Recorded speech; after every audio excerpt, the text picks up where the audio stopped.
Another day, another basketball stories na naman ang pagkukwentuhan natin. At ngayon nga ay pag-uusapan natin ang balitang natutuwa na nga po ngayon si Shai Gilgeous-Alexander at ang balitang tama nga po ang Lakers sa kanilang reklamo laban sa Detroit Pistons. Pinatunayan na nga po ng ating defending champions na OKC Thunder na sila pa rin ang pinakamainit na team ngayon sa NBA sa kanilang mahaba-habang win streak sa kabila ng pagiging underman ng kanilang lineup sa hindi pa rin paglalaro dito ni Jalen Williams dahil sa kanyang hamstring injury. Pero ayon nga po sa pinakahuling inalabas na balita ng isang NBA insider,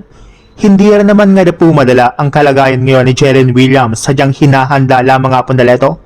bago mag-umpisa ang playoffs. Sa madaling salita, inaasahan pa rin nga po na makukumpleto na ang lineup ng OKC Thunder sa mga susunod na linggo, which is ikinakatuwa na nga po ngayon ng kanilang superstar na si Shai Gilgeous-Alexander. Ayon nga po sa naging pahayag nito sa kanyang interview sa media, mas malaki na nga po ang tiwala ngayon ni SGA na magkakaroon ulit sila ng maayos na kampanya sa darating na postseason once na kompleto at healthy na nga po dito ang lahat ng kanilang mga players. Kaya sisikapin nga po nila na manalo sa mga susunod nilang laban upang magkaroon ng sapat na oras si Williams na makarecover mula sa kanyang injury.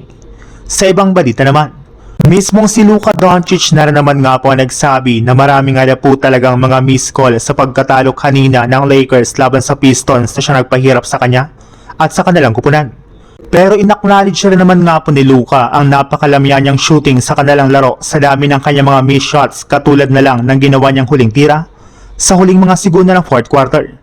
Inamin na rin naman nga po nito na nagkamali nga na po siya sa kanilang ginawang last play gayong hindi nga po niya napansin dito na open ang kanyang teammate na si Austin Reeves. Kaya siya nga na po talaga ang may kasalanan sa kanilang pagkatalo at pinapangako nga po niya na babawi siya sa kanilang mga susunod na game. Sinabi rin naman nga po ni LeBron James na masyado nga na po silang naapektuhan sa mga non-call na mga referee buong game na siyang rason bakit nanlamya na lang bigla ang kanilang performance. Bukod rin nga po dyan, inamin na rin naman nga po nito na malaki rin naman nga po naging epekto ng hindi paglalaro ngayong araw ng kanilang dalawang player na sina Rui Hachimura at Marcus Smart na siyang kabilang sa mga pundasyon ng kanilang depensa.